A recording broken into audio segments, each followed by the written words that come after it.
Stay with me, Malik. Just hold on, all right? His voice cracked as he whispered, gripping the tiny 6-year-old tightly in his arms. Malik whimpered, face pale against his father's chest. I'm okay. Daddy, it really hurts. Blood from a nasty gash on his shin had soaked through his prep school uniform. What started as an innocent playground accident spiraled into a father's worst nightmare. Asher had dropped everything, canceled a multi-million-dollar contract call from Zurich mid-sentence, and boarded a jet home. His driver barely stopped before Asher flung the car door open. My beautiful family, welcome to Love and Twilight, where stories of love, healing, and second chances come alive. If this moment speaks to your heart, don't just watch. Be part of the journey. Type I believe in love in the comments so we can light up this space with hope and connection. Your thoughts matter, so share your feelings below and inspire someone else today. Remember to hit that like button, subscribe, and turn on notifications so you never miss a story that could touch your soul. Together, let's build a community where love always wins. Lenox Medical Pavilion security recognized him immediately, but he didn't care for titles now. Out of my way, Asher shouted. Get a trauma nurse stat. Doctors and nurses flinched as the man who usually ruled from boardrooms now barreled through the emergency wing like a hurricane. The smell of antiseptic assaulted his nose. Every step back into a hospital tugged at a part of his past he never healed. Sir. A nurse in light blue scrubs stepped forward. ER is under sterilization. Patients are being routed through maternity overflow on level 3. Maternity? Asher blinked, rage simmering under confusion. The nurse pointed toward the elevators. Stitches and trauma are being processed near pediatrics. Just go to level 3. He grunted and charged ahead, cradling Malik's head as if it were glass. The elevator door dinged open. Malik moaned softly. I've got you, son. You'll be okay. You're safe. The third floor was uncharacteristically quiet. Most hospital wings buzzed with beeping monitors and murmuring staff. But here, dim lights, distant cries, a cold stillness as if time paused. Asher turned left, instinctively heading toward the pediatric emergency intake station. That's when he saw it. Room 418. The door wasn't shut completely. The curtain was drawn, barely. Inside, he stopped walking. Everything inside him froze. Her hair was still curly, still dark and wild. Her legs were propped up in stirrups, hospital gown rumpled around her belly. Her face was contorted in pain, hands clutching the side rails, breasts heaving from effort. She was in labor. She was alone. And she was Lainey, the woman who had ghosted him 7 months ago, the woman he once thought would be his forever, until one day she vanished like a ghost in daylight. Lainey Rivera, the one who took a piece of his soul when she left. Daddy, why is that lady screaming? Malik mumbled from his arms. Asher couldn't speak. He couldn't think. He couldn't breathe. He stepped closer to the cracked door, barely realizing he was moving. Lainey? His voice came out low, hoarse, ragged, not like him. She turned, eyes wide, full of sweat, panic, and unmistakable shock. Asher. She gasped. What are you doing here? Malik stirred, then groaned. Bleeding. Playground, Asher muttered like an automaton. A nurse nearby raised her head. You the father? Asher stared blankly. Of Lainey's baby, the nurse replied, glancing back into the room as the doctor prepped for delivery. Lainey's mouth opened, but nothing came out. The silence said everything. Malik, noticing the tension, looked between them. Daddy. Is she okay? Asher forced the words out. She's having a baby. The nurse carefully took Malik and handed him a small digital sketch pad. Sweetheart, why don't you draw something while we help your dad and that lady, okay? Malik nodded slowly, still watching Lainey. Asher walked toward her bedside, staring into the eyes of the woman who once shattered him. You're giving birth? He asked, even though the evidence was right there. Lainey nodded slowly. I never meant for you to find out this way, she whispered. Asher's voice dropped. Then when? Her face scrunched in pain as another contraction surged through her. I didn't want to ruin your life. He leaned in. You ruined my life the moment you disappeared. Tears streamed down her face. I was pregnant. I wasn't sure. Then I was sure. But I couldn't bring myself to tell you. And now I find you. Like this? His voice cracked. Giving birth? Alone? I deserve that look, she said softly. I didn't want to be a burden. You were never a burden. The words escaped before he could catch them. Another contraction. The doctor shouted, "We're crowning." "One more push, Laney," she whimpered. I can't. You can, Asher whispered, grabbing her hand tightly. I'm here. I'm not leaving. The first cry. With a scream that tore through the hallway, Laney pushed. A cry filled the air. High, fragile, beautiful. The nurse wrapped the tiny baby in a pink blanket. One girl, healthy, beautiful. Laney burst into tears. Asher stared, his chest caving inward as emotion choked him. Congratulations, the doctor said. But we're not done yet. What? Asher blinked. Laney winced. There's another one. Another one? He echoed. The doctor nodded. Twins. Another contraction tore through Laney's body. Asher held her hand like it was his lifeline. Laney panted. She's coming. I can feel her. You've got this, Asher whispered. Moments later, the room filled again with the sound of life. The second baby girl. Quieter than the first, but just as radiant. They laid her on Laney's chest. Both daughters in her arms now. Asher stood there, staring. 2 daughters. His daughters. And Laney, the woman he never stopped loving, had kept it all hidden. He opened his mouth to speak, but no words came out. Instead, he did the only thing that felt real.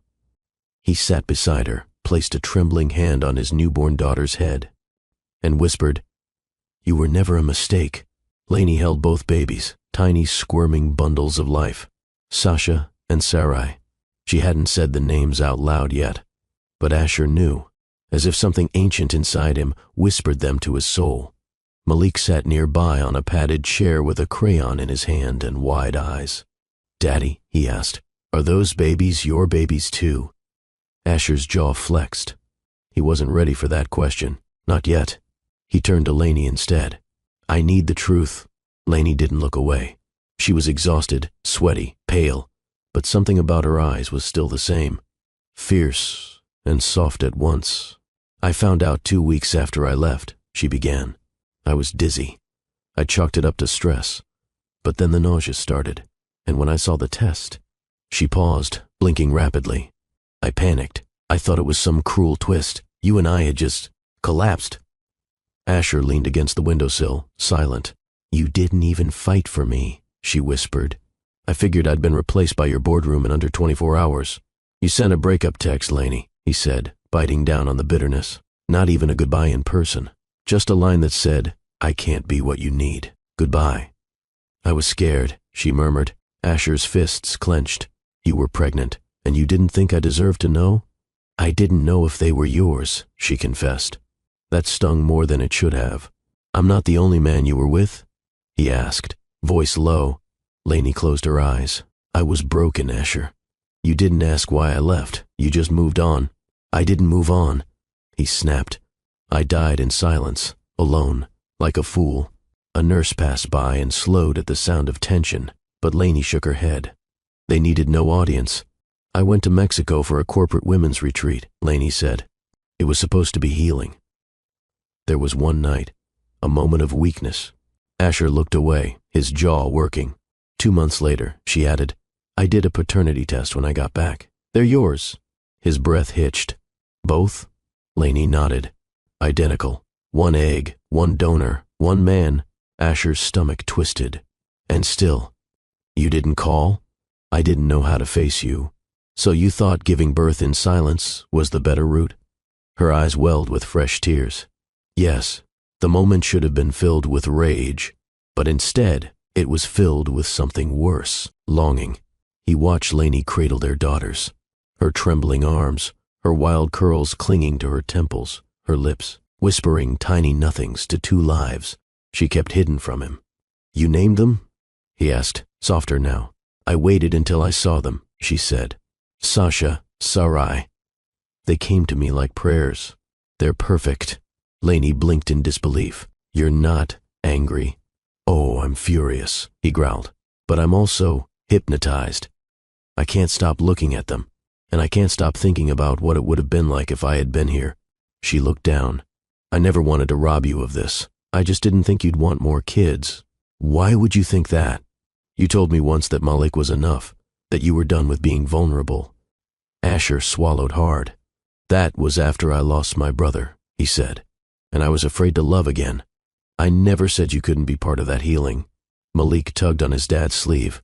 Dad, are those babies really my sisters? Asher looked at his son. Yes, he said, kneeling. They are. Why didn't I know? Asher hesitated. Because grown-ups mess things up sometimes, he admitted. We make bad choices when we're scared, but I promise we'll fix it. Can I hold one? Malik asked. Lainey blinked. She smiled. Yes, baby. Come sit beside me. A nurse helped him onto the bed.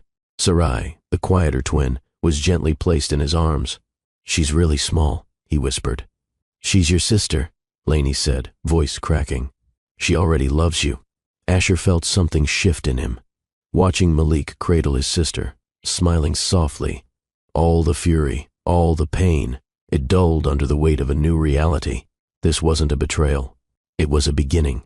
The room fell into a strange calm. Lainey handed Sasha to Asher. He sat down slowly, holding the warm, squirmy weight against his chest. Sasha yawned. She had his nose. She had Lainey's chin. He was gone. I don't know if I can forgive you, he said honestly. Lainey didn't flinch. I don't expect that, but I need answers. Ask me anything. What happens next? Lainey stared at the ceiling. I don't know. Well, Asher said, cradling Sasha tighter. You're not leaving this hospital without me knowing where you live. She gave a small, tired laugh. Still bossy. I've changed, he said, but not when it comes to what's mine. She gave him a look. Don't say things like that if you don't mean them. I wouldn't hold your baby if I didn't. Asher looked around the room. White walls, pale blue curtains, machines humming faintly. The last time he was in a maternity ward, it was when Malik was born. Lainey had almost died from blood loss. He remembered praying for the first time in years, promising to be better if she just lived. She did. But they didn't. I still remember how you looked when Malik was born, he said quietly. She blinked. Do you? You cried when he first opened his eyes. I cry a lot. No, you don't, he corrected. You pretend to. But that night, you were real. And I swore I'd never let anything hurt you again. Lainey's breath caught. Then why did you stop holding me at night? That silenced him. The emotional weight in the room grew heavier than air. Asher kissed Sasha's forehead, then passed her back to the nurse. I'll give you space, he said finally. You don't have to. I think we both do, he replied. This isn't over. But it's too raw right now. Lainey nodded. Asher stood, straightened his blood-stained shirt, and walked to Malik. Ready to get your stitches? Are you mad at Miss Lainey? Malik asked softly. No, Asher replied, gently ruffling his son's curls. I'm just surprised. She's nice, Malik said. She gave me her crackers in the waiting room last month. Asher's head whipped around. What? Malik smiled. We saw her here once. She said her tummy was hurting. I thought she was hiding puppies under her sweater. Asher stared at Lainey. She looked away. He exhaled. We'll talk later, he said. Lainey nodded, voice trembling. I'll be here. Lainey lay in bed, eyes fluttering between sleep and panic. Two tiny bassinets flanked her hospital bed, each holding a swaddled miracle. Sasha stirred first, lip trembling before a soft cry followed. Sarai remained still, the calmer one, breathing in small, perfect puffs. She reached out weakly and touched both bassinets at once. She was a mother of 3 now, and for the first time since the night she'd sent that devastating goodbye message, Asher knew. Asher stepped back into the room, this time without Malik. The boy was with a nurse in pediatrics, a Looney Tunes bandage on his shin and a juice box in hand. He was asking if his sisters liked dinosaurs. Lainey looked up as Asher closed the door behind him. You didn't have to come back, she said, throat still hoarse. Yes, he replied, walking closer. I did. He sat on the edge of the chair beside her bed. I'm trying not to be angry, he admitted. She turned her face toward the window. It's okay. You can be... No, I can't. Not when I'm looking at proof that life had other plans for us. There was silence then. I wasn't planning on telling you at all, she whispered. Why? His voice cracked slightly. Laney's eyes shimmered. Because you're Asher Lennox. Because I watched you on TV, closing deals, taking over companies, sitting beside women I could never compete with. You think I left you for those women? She hesitated. I didn't, he said firmly. Not once. Laney's voice dropped. You changed. You got colder, and I didn't know how to thaw you without losing myself. He rubbed a hand down his face. Losing you was the only thing I truly failed at, he muttered. The door cracked open gently. Malik stepped inside, holding a crayon drawing. Dad, he said softly. Can I show her? Asher nodded.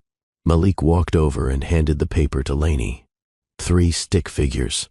A tall man, a woman with curly hair, and a boy holding hands with 2 small baby figures. Laney's lip trembled. This is us? She asked. Malik grinned. Yeah. I drew it while I waited. Are we going to be like that? Laney blinked back tears. I don't know yet, she answered honestly. Asher looked at the drawing and then at Laney. We could try. Sasha began to cry. Sarai followed within seconds. Laney struggled to lift one baby into her arms. Asher stood and reached for the second. I've got her, he said. You sure? I watched about 10 parenting YouTube videos on the plane back, he replied dryly. Let's see if they work. Laney laughed, genuinely for the first time in months. Asher cradled Sarai while Laney nursed Sasha under the blanket. Her eyes fluttered shut from the effort, the pain, the beauty of it all. Asher watched silently, watched how she swayed ever so slightly, humming a lullaby, watched her become a mother again right in front of him, and it unraveled something in him.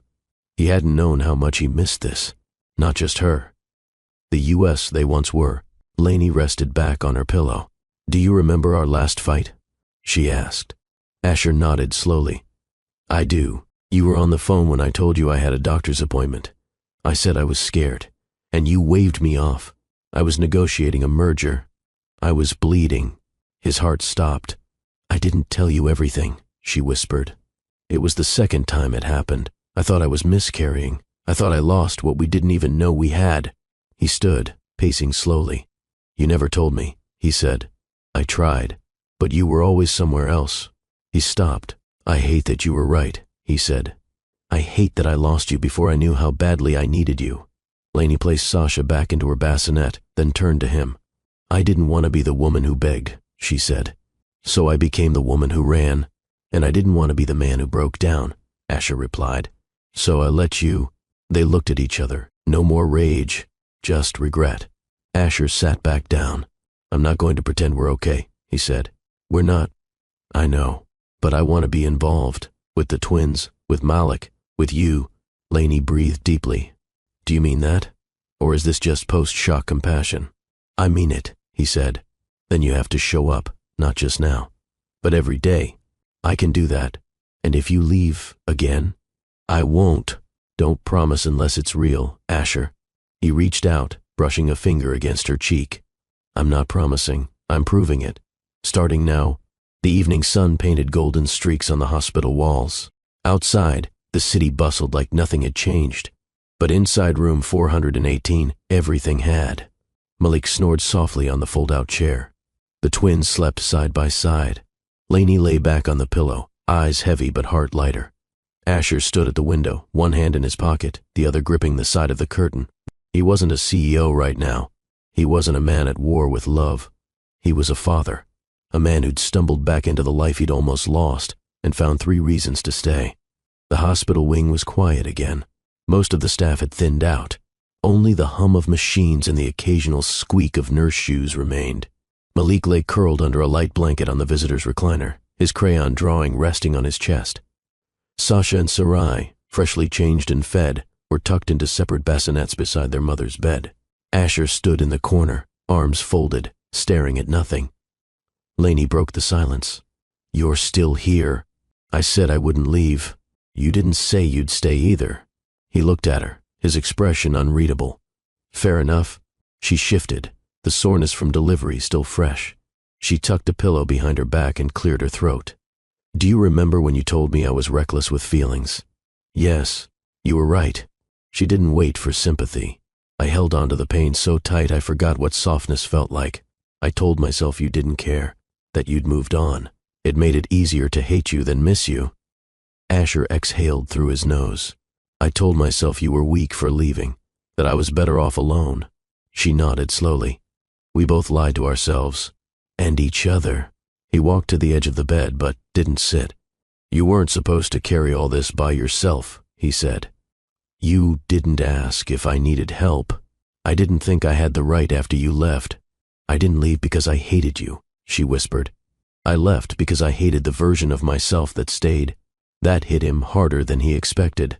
He sat down finally, elbows on his knees. You know what hurt most? He asked.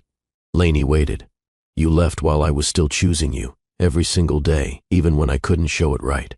Tears brimmed in her eyes. I didn't know that, because I didn't say it. I thought you'd always know. I used to wait by the door for you to come home, she said. I used to rehearse apologies in the car before I walked in. You never said any of them. I figured if I brought home another contract, another win, you'd feel safer. I didn't want wins, Asher. I wanted you. His voice was tight. I didn't know how to give myself to someone without losing control. Well, she replied softly. You lost me instead. They sat in the stillness, wrapped in shared regret. A soft cooing noise pulled both their gazes toward the bassinets. Sasha kicked her legs gently, face scrunching before her mouth opened in protest. Sarai followed seconds later with a matching wail. Lainey tried to sit up again, but Asher had already stood. I've got them, he said. She watched, surprised, as he walked straight to the bassinets and scooped up both girls, one in each arm. His large hands cradled them effortlessly.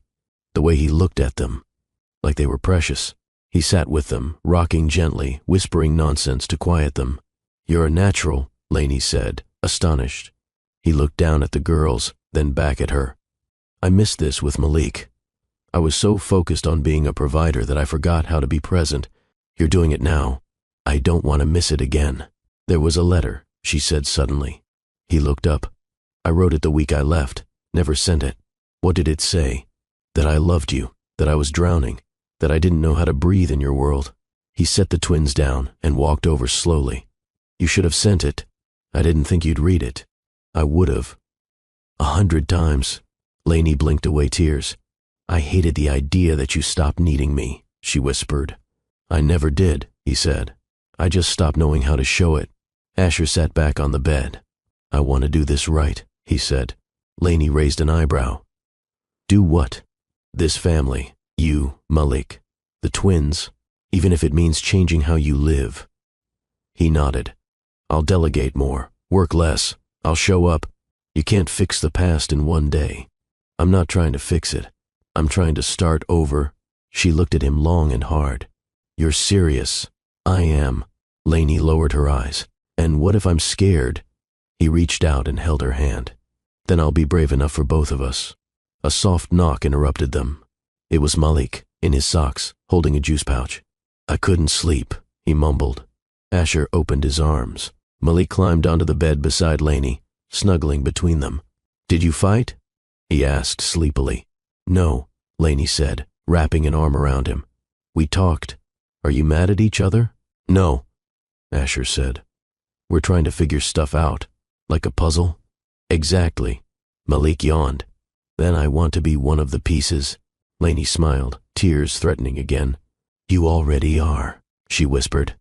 The hospital dimmed its lights for evening hours. A gentle hush wrapped around room 418. Lainey lay in bed with her hair untied, soft curls spilling over the pillow. Her hospital gown was slightly loosened at the neckline, exposing a collarbone Asher hadn't seen in almost a year. Malik had finally drifted off in a nearby chair, clutching a coloring tablet. The twins slept beside him, one hand reaching for the other even in sleep. Asher stood at the window again, hands buried in his pockets. You're doing that thing again, Lainey said softly. He turned. What thing? Looking out like you're about to jump. I'm not. Then why do you look like you're still trying to run? Asher slowly walked over to her bedside. I don't know how to act around you anymore, he admitted. You mean because I gave birth to your children without telling you? He gave a dry chuckle. That's part of it. They sat in silence again, the air humming with unfinished sentences. I still think about you, she whispered. Asher looked up. Sometimes I wake up reaching for you, she continued. Even after everything. He swallowed. Same, he said. Her eyes flicked to his chest, then his lips, then back to his eyes. I don't know what to do with how I feel, she murmured. Let it be what it is, he replied. Lainey blinked. And what is it? Undeniable. He leaned in slowly. There was no rush, no need to prove anything. Their lips met like two halves reuniting after a long exile.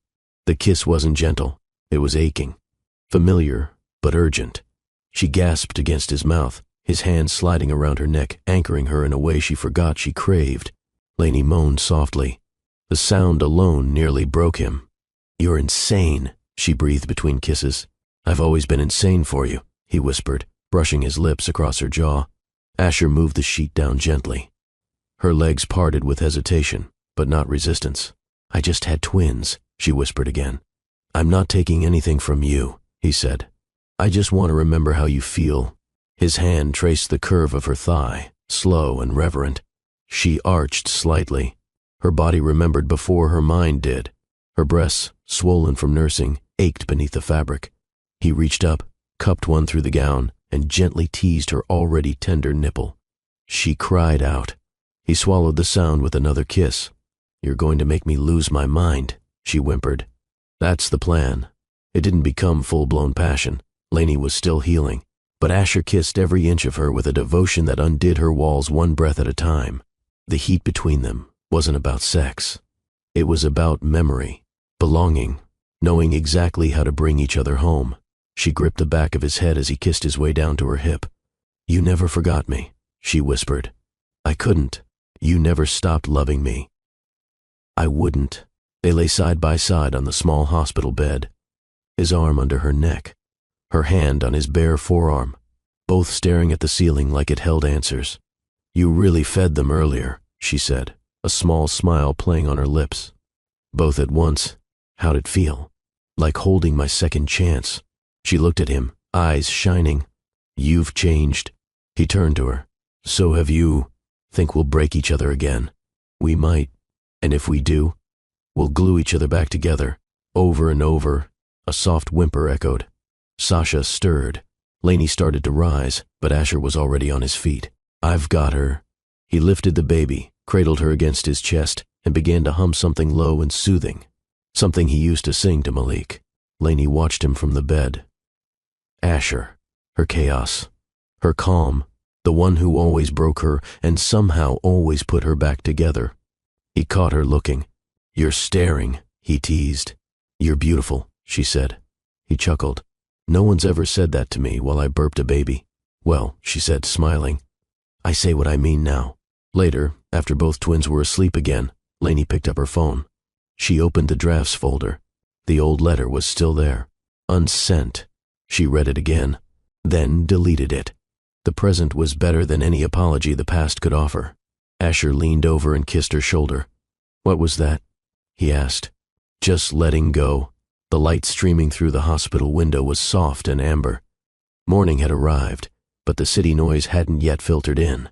Asher sat upright on the edge of the hospital bed, shirt half-buttoned, hair tousled, eyes alert.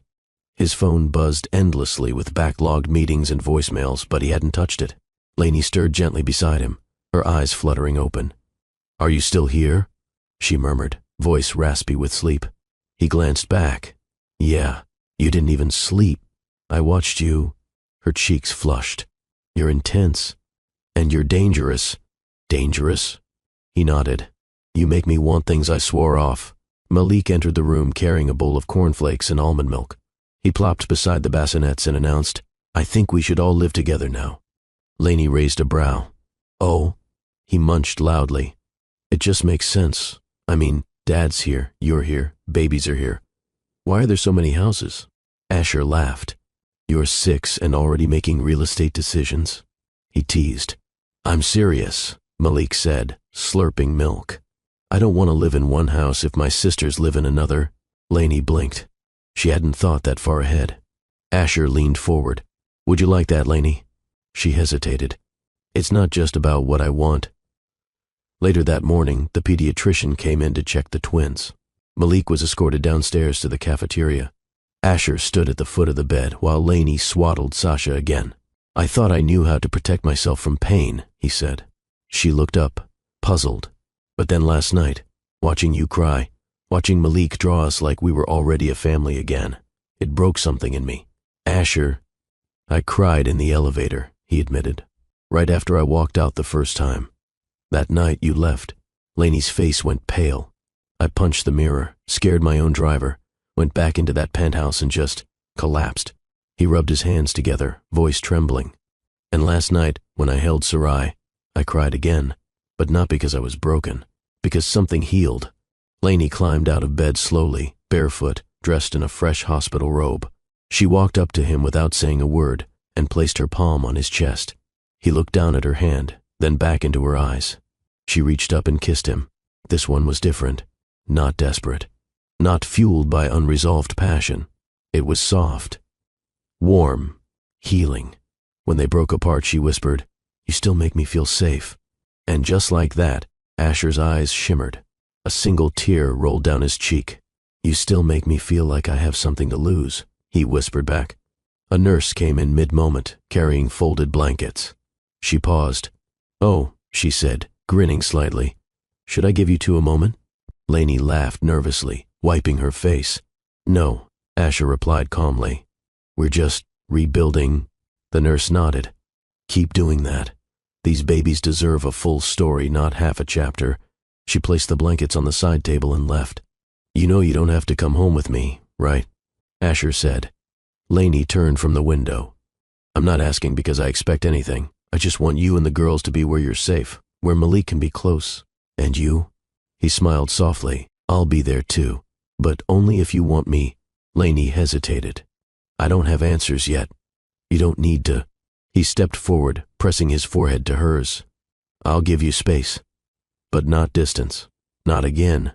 Sasha began to cry. Asher picked her up instinctively. She settled instantly in his arms. "You're already her favorite," Lainey said. "She knows a man with regrets when she sees one." Lainey laughed through the tightness in her throat. "You keep saying things that make me feel too much. That's because I mean them." By afternoon, Lainey was cleared for discharge. Asher made the arrangements. No one questioned him, not even the hospital admin. After all, his name was on the building. Lainey stepped into the hallway slowly, her bag in one hand, Malik holding the other. A nurse followed behind with the twins in a double stroller. Asher walked beside her without touching her. "Not yet," Lainey noticed. "You're holding back. I don't want to assume I'm welcome." She stopped walking, turned to him. "You're not a guest," she said. "You're their father." He blinked. "And what about you?" he asked quietly. She held his gaze. "We'll see." The Lennox estate was nothing short of grandeur, a wide stretch of sculpted gardens, cascading fountains, and imported Italian stone. But for the first time since Asher purchased it, it didn't feel empty. Lainey stepped out of the town car slowly, twins in her arms with Malik, rushing ahead excitedly to push open the oversized double doors. "Is this really our house now?" Malik beamed, already kicking off his shoes by the marble foyer. "It's your house," Asher said, holding open the door for Lainey. "If you want it to be." Lainey stood just inside the doorway, glancing up at the high ceilings, the velvet drapes, the curated art collection. None of it was familiar. None of it felt like home. Yet, a nurse assigned by Asher's private staff took Sarai from Lainey to place her in the prepared nursery. Sasha had already dozed off in Lainey's arms. "Your room is just across the hall from the nursery," Asher said. "My room?" she repeated. "Figured you'd want your own space at first," he explained. "I didn't want to assume." Lainey nodded. "Thank you. I also stocked the fridge with your favorite tea," he added. "And strawberries. Malik told me." She blinked. He remembered every little thing. Later that afternoon, Lainey wandered into the kitchen. It was nearly twice the size of her old apartment. She stared at the long countertop, overwhelmed. Asher appeared at the entrance, sleeves rolled up, tie discarded. "Don't panic. The espresso machine has a cheat sheet beside it," he joked. Lainey laughed. "It looks like it could launch satellites. I only use it to burn toast and make ice cubes." She turned serious for a moment. "Why are you really doing all this?" He leaned against the fridge. "Because I missed too much. Because I don't want you to feel like a guest in a house you helped create, even if we didn't realize it. Lainey lowered her gaze. I don't know if I can just live like this. Then don't. Make it something new, something that fits you. That night, after dinner, Malik sprawled across the couch, half asleep with his head on Lainey's lap. Asher fed Sarai, while Sasha lay curled in a Moses basket on the floor. Lainey's voice broke the quiet. What are we doing? Asher didn't look up. Feeding your daughter? You know what I mean. He set down the bottle and exhaled. I'm trying to rebuild trust, one day at a time, one bottle, one diaper, one apology at a time. I'm not asking for an apology.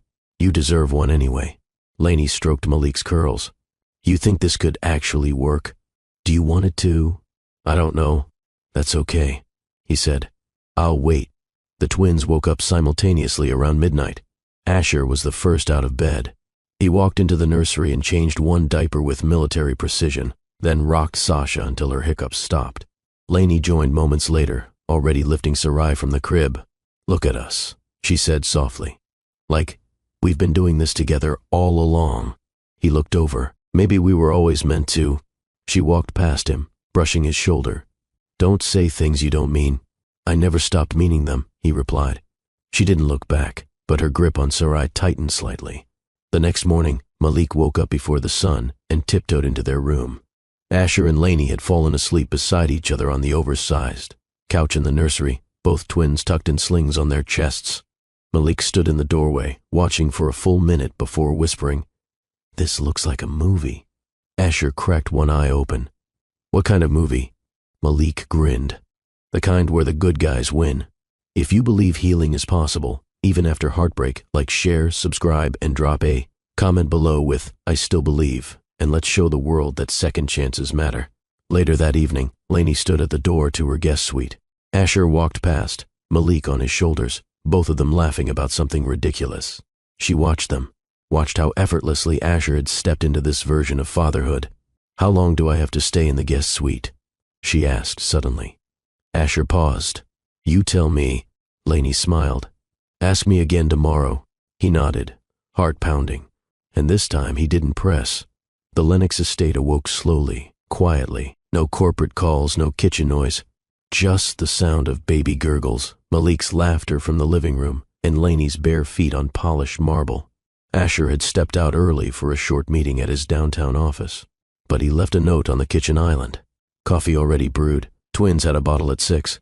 Malik asked for pancakes, but I promised him you'd do a better job. Lainey picked up the note, her lips tugging into a smile despite herself. She looked down at the white button-down she had thrown on after her shower. One of his, oversized, still faintly smelling like him. She hadn't meant to wear it, and now she didn't want to take it off. Mom, you burnt this one. Malik laughed, holding up a misshapen pancake. Lainey flipped the next with more focus. Let me see you do better, she challenged, sliding the bowl of batter toward him. Malik dipped a spoon with dramatic flair and poured a blob onto the pan. It sizzled unevenly. I call this one the dinosaur foot, he announced. Lainey laughed so hard she nearly dropped the spatula. Just then, Asher walked in. Black slacks, collar open, no tie. He stopped at the kitchen entrance. His breath caught. Lainey, bare legs, his shirt, her curls piled in a loose bun. Her laughter echoing off the walls of his cold estate, making it feel alive. He swallowed. Pancakes? He asked. Lainey glanced over her shoulder, smirking. You're just in time for the dinosaur foot. With the twins down for a nap and Malik glued to a cartoon marathon, Lainey stretched out on the couch with a book. Asher sat in the corner armchair pretending to read the paper, but his eyes kept drifting back to her. She noticed. You're staring again, she said. You're wearing my shirt again. Technically, the first time, and dangerously well. She laughed softly. You know, it's weird. This place used to feel like it belonged to someone else. Now, not so much.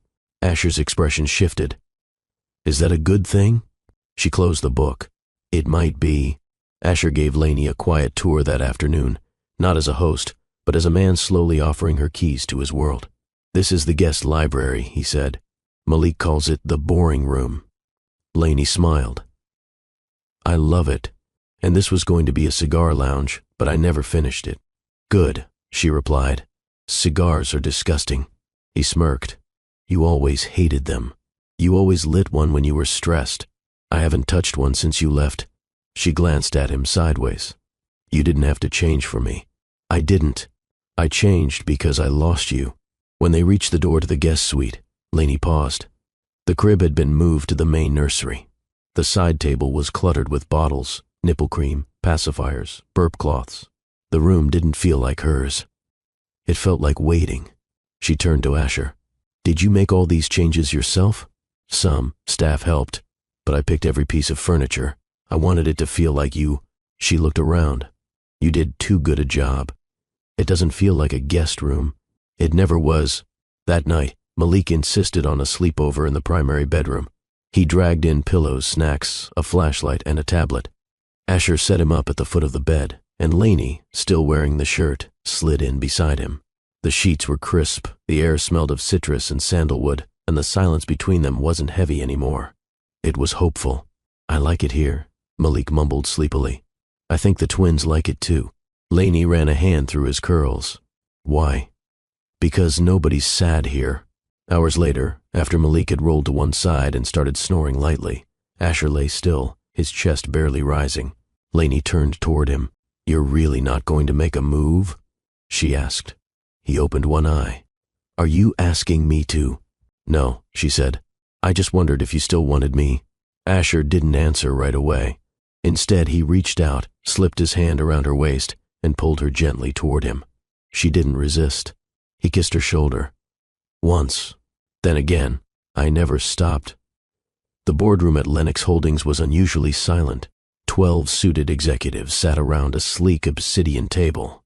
Quarterly reports flashed on a massive screen at the head of the room.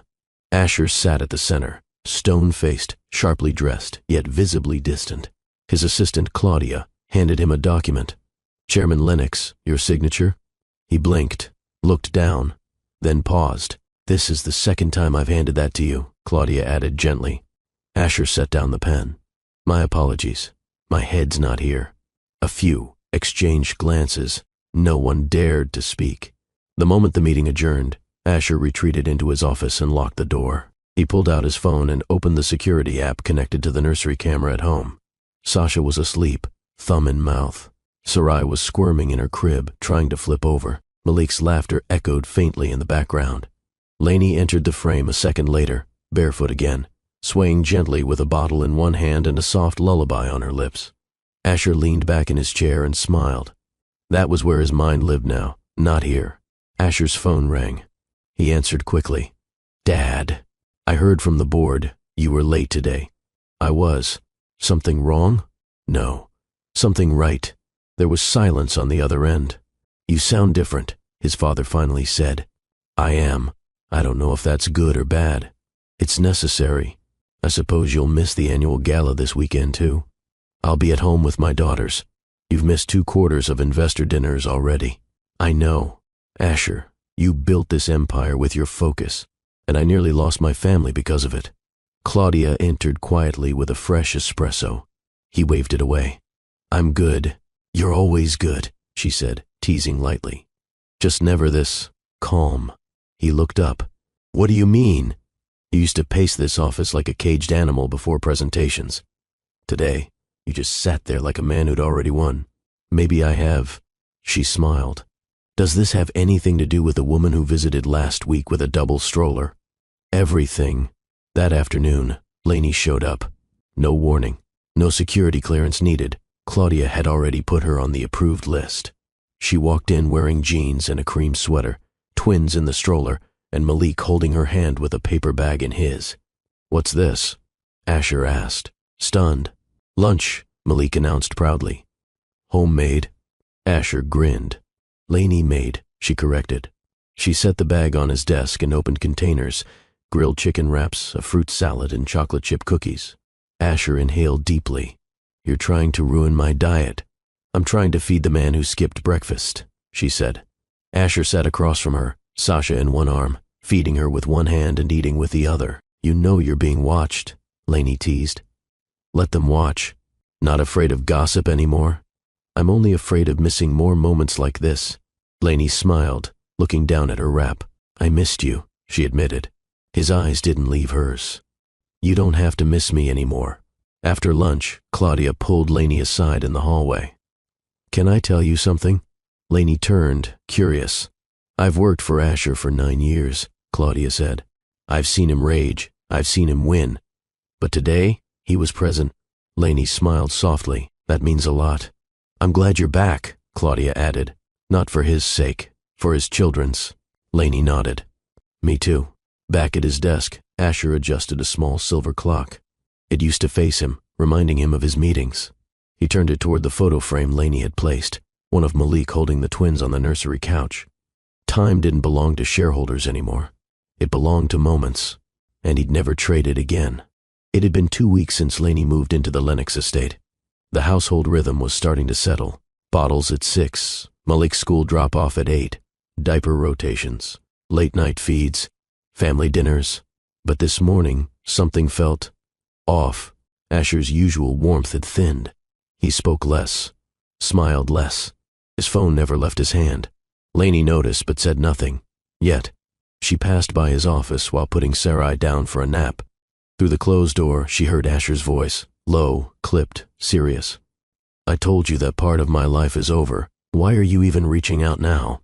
A pause. Then, she's living here. Yes. And I don't need you showing up unannounced. Click. Silence. Lainey stepped back before the door could open. At breakfast, the mood was quieter than usual. Malik crunched cereal loudly at the table while Lainey poured herself coffee. Asher walked in, kissed Malik's head, and nodded at Lainey. No words. Lainey sat opposite him, her fingers curling around the mug. Everything okay? He looked up. Yeah. You sure? Just work. Lainey studied him. Right. Later that day, Claudia dropped by the estate to return a file. Lainey greeted her at the door, pleasant as always. But something didn't sit right. She noticed Claudia's red lipstick, the same shade Asher used to comment on, the one Lainey used to hate seeing on napkins in his office trash bin. She shook it off, until she heard them laughing in the hallway. It was casual, harmless, but it dug into old wounds, the fear of not being enough, the echo of how fast she used to feel replaced. That evening, after putting the twins to sleep, Lainey found Asher in the den, nursing a glass of scotch and staring at the fire. Who was on the phone earlier? She asked, arms crossed. He didn't look up. No one important. She stepped closer. Asher. He finally met her eyes. It was Melinda. Lainey stiffened. Melinda. Your ex? She's not anything anymore. She showed up at the office. Lainey's chest tightened. Why didn't you tell me? Because it didn't matter. It mattered enough to make you moody for days. Asher stood. What do you want me to say? That I saw her and instantly forgot you? That she wore red lipstick and I fell into old patterns? You didn't deny it, Lainey snapped. Because I'm tired of being accused for things I haven't done. And I'm tired of being afraid I'll never be enough for your world. He paused. That hit. You are, he said softly. You always were. Then why do I feel like I'm holding on to something that could slip again? Because we've both been here before, he whispered. But this time, I'm not letting go. The shouting had stirred Malik. He peeked in through the doorway, rubbing his eyes. Are you guys fighting again? Lainey knelt and opened her arms. He ran into them. No, baby. We're just talking loud. Asher walked over and crouched beside them. We're figuring things out, he said gently. Malik looked up. I like it when we all eat dinner together. Lainey kissed his cheek. So do we. Later that night, they lay in bed in silence. Asher stared at the ceiling. Lainey lay on her side, watching his profile. Do you regret bringing us back into your life? She whispered. He turned to her. Every day I didn't have you was the regret, he said. This is the beginning. He reached out, brushed her hair behind her ear. I'll prove it every single day, even when you doubt it. Lainey closed her eyes. I want to believe you. Then let me show you. The weather matched Lainey's mood. Heavy clouds hovered above the estate, and the air crackled with tension. Inside the kitchen, Malik was singing off-key while coloring. The twins were napping in the nursery. Lainey wiped down the counter for the 3rd time. Asher still hadn't come home. He had promised dinner at 7. It was now past 9. She checked her phone. No messages. No calls. Just silence. The front door opened with a soft click. Asher stepped in, rein on his collar, phone in his hand. "Hey," he said, like it was nothing. Lainey stared at him, arms folded. "You forgot." "What?" "Dinner." Malik waited. "I waited. I got pulled into an investor call." Lainey's voice was tight. "You said today was blocked off. I didn't plan the delay." She scoffed. "That's the problem. You never plan the damage, you just cause it." Asher placed his phone on the counter. "Lainey, don't start." She stepped toward him. "Don't start? I built trust with you brick by brick these past weeks, and in one night you tear it down. You think I did this on purpose? I think you don't know how to prioritize what matters." He exhaled through his nose. "You want me to quit everything, shut down my company, burn my legacy. I want you to see us when we're standing right in front of you." She stormed outside, slamming the door behind her. The rain soaked her instantly. Asher hesitated, then followed. He found her barefoot in the courtyard, head tilted to the sky, tears blending with rain. "You said you changed," she said without turning around. "I did. Then why do I feel like I'm chasing you all over again?" "I didn't ask you to." "No, you just left space for me to." He walked closer, heart thudding. "What do you want from me, Lainey?" She turned, mascara streaked. "I want a man who shows up, not with flowers, not with money, just with presence." "I'm not good at this," he said. "Being vulnerable, getting it right the first time. Then say that. Don't hide behind silence. I didn't want to ruin the calm we had." "You didn't ruin it, Asher," she whispered. "You just reminded me how fragile it still is." He looked down, raindrops hitting his lashes. "I came home late because I was picking something up," he said quietly. She frowned. "What?" He reached into his pocket, pulled out a velvet box, and held it without opening it. Lainey's breath hitched.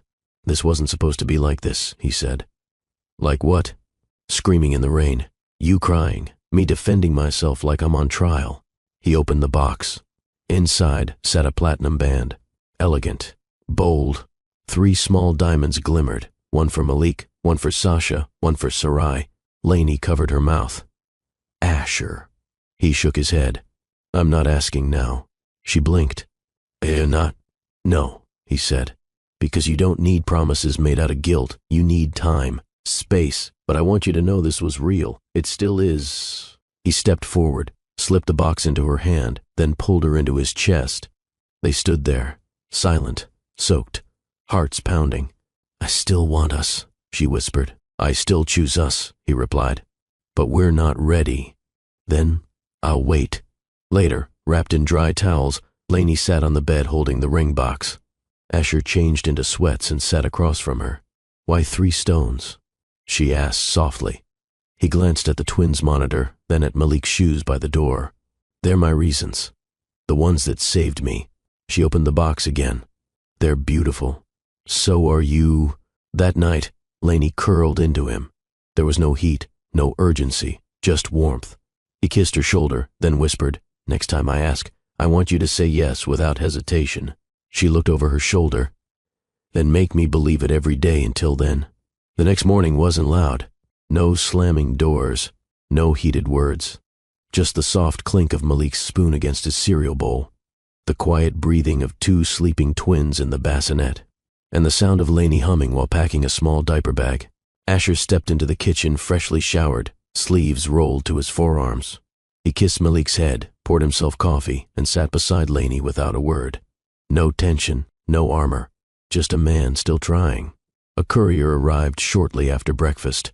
He handed Asher a slim, dark velvet box, not jewelry. Something heavier. Lainey raised a brow. "Another surprise?" He smiled. "Sort of." He opened the box. Inside was a custom bracelet, delicate and simple, with the engraved initials M.S.S. Lainey's eyes watered instantly. "For you," Asher said. "I didn't want to overwhelm you with rings and promises again. I just wanted you to wear something that reminded you you're not alone." She placed it on her wrist, slowly, reverently. "I'm scared," she admitted. "So am I," he said. "But fear means there's something worth losing." Later, they took a walk through the nearby park. Lainey pushed the twin stroller. Asher carried Malik on his shoulders.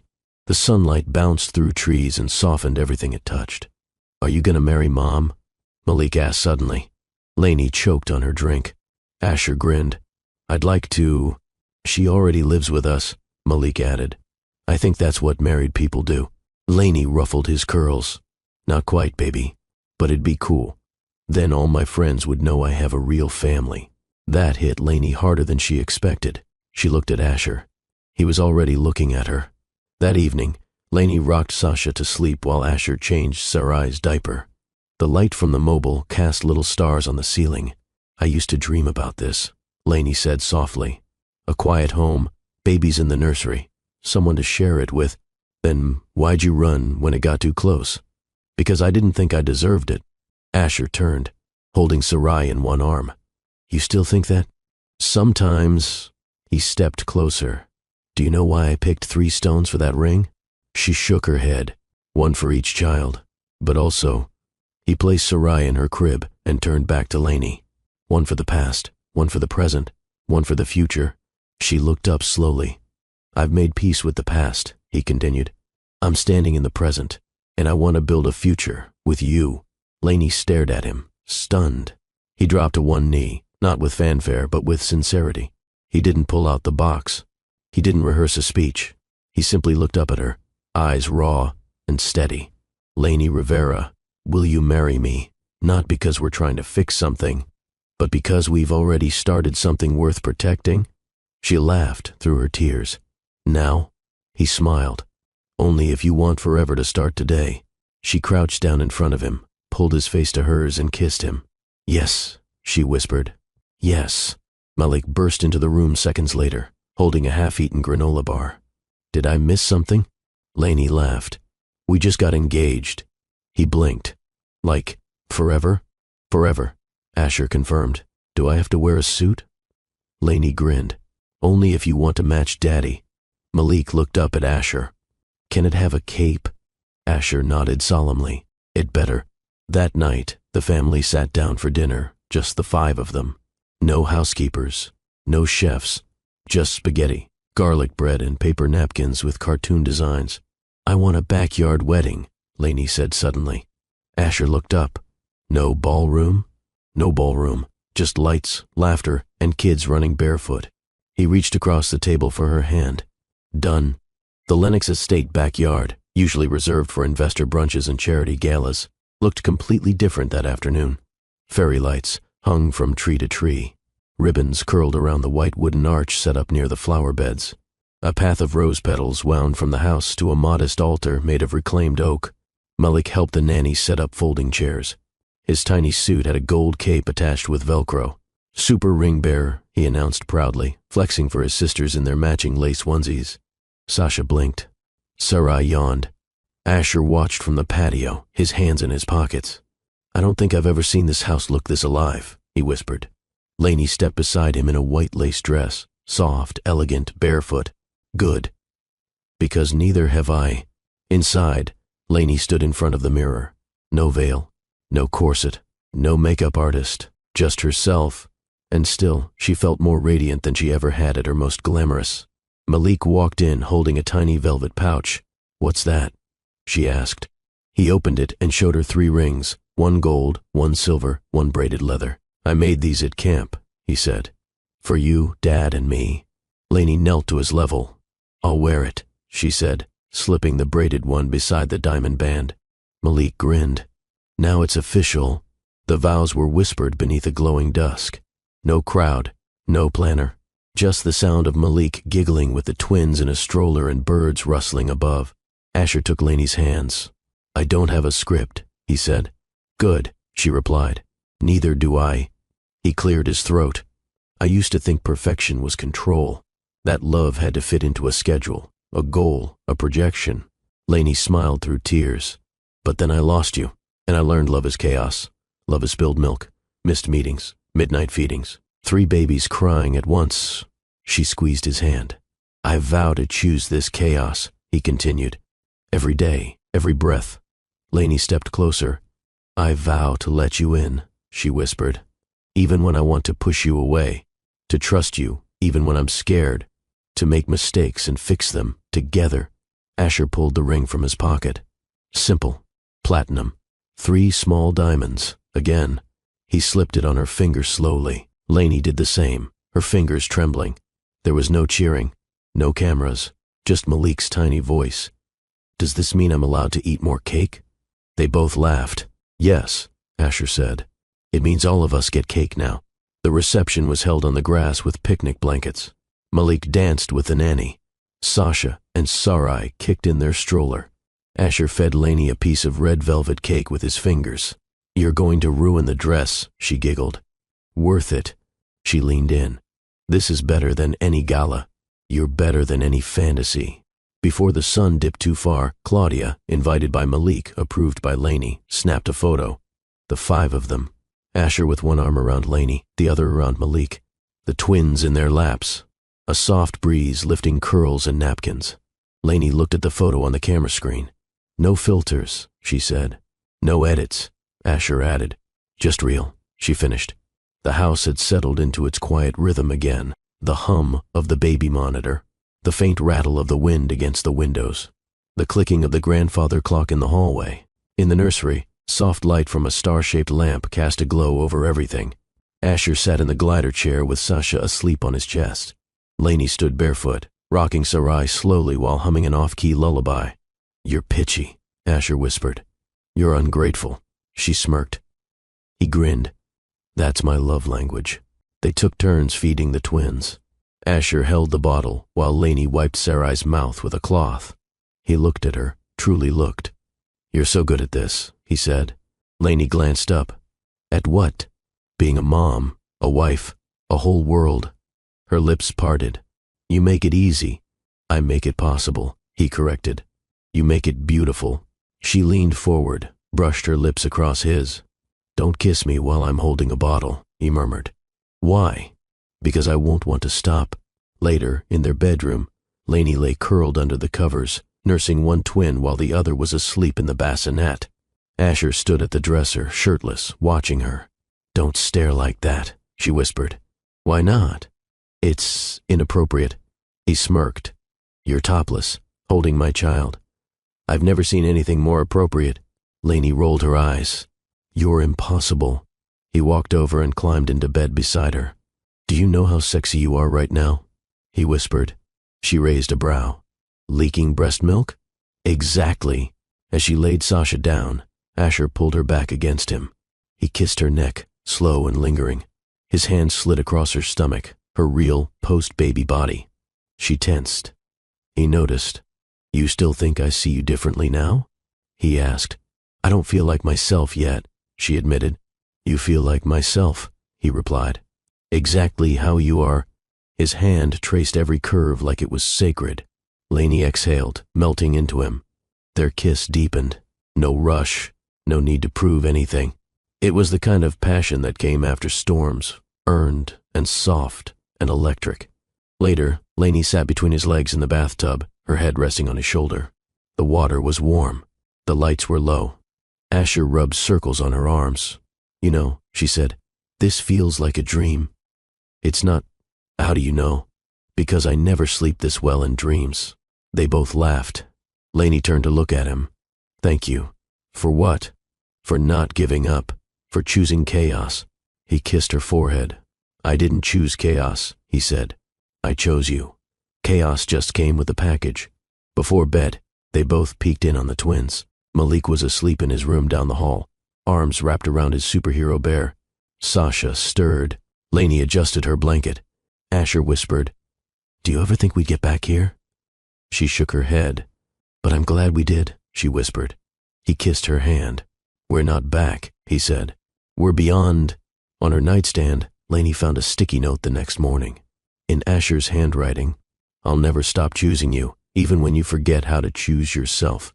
She stared at it for a long time, then pressed it to her chest. Sunlight spilled through the tall windows of the Lennox master bedroom. Asher stirred first, blinking against the brightness. Lainey was still tucked against his side, her curls a soft halo across his chest. One twin, Sarai, was nestled between them, her tiny hand resting over her mother's heart. Sasha cooed quietly in the bassinet nearby, From the next room, Malik's Saturday morning cartoon theme song played at low volume. The house felt lived in, warm, full. Asher shifted slightly and kissed Lainey's forehead. "I'm awake," she murmured, not moving. "Then stay like that," he whispered. Just for a bit longer. The kitchen smelled like cinnamon and vanilla. Lainey stood at the counter wearing Asher's hoodie, flipping pancakes while Malik set the table. Asher was in the corner holding Sasha, feeding her with one arm while checking the stroller assembly manual with the other. "No meetings today?" Lainey asked, handing him a plate. "Not a single one." She arched a brow. "I canceled them all," he said. "Nothing more important than this." Malik shouted from the table, "Except syrup. That's important." They all laughed. Claudia stopped by mid-morning, camera in hand. Asher had asked her to take a proper family photo. No suits, no staged backgrounds, just the five of them, barefoot on the front lawn. Lainey held Sasha, Malik hugged Sarai, and Asher had his arm draped over all of them, his smile easy and real. Claudia took one shot, then another. "You're glowing," she told Lainey afterward. "I'm grateful," Lainey replied. "Keep that," Claudia said. "It suits you." Later, Lainey stood at her vanity brushing her hair. Asher stepped behind her, wrapping his arms around her waist and resting his chin on her shoulder. "Would you believe me if I said this was always the plan?" he asked. "No," she smirked. "Because you used to plan board meetings like they were military operations." "Still do," he said. "I just finally added Lainey plus family to the top of the org chart." She turned, looked at him. "I don't want to lose what we found here." "You won't," he said, "but you will need to fight for it, because life won't always be this quiet. Then let's promise to keep showing up." He kissed her. Always. That night, with all three children asleep, and the city lights twinkling, in the distance, Lainey stood on the balcony wrapped in a blanket. Asher joined her, handing her a cup of tea. They watched the skyline in silence for a moment before she finally spoke. "You don't always get a second chance, but when you do, you take it, not because it's easy, but because it's right." She turned to him. "We lost each other once. But love, real love, has a way of finding its way home, even through fear, even through silence, even through time." Asher nodded, gripping her hand gently. "What matters most is not how long you've been apart, but how deeply you choose each other again.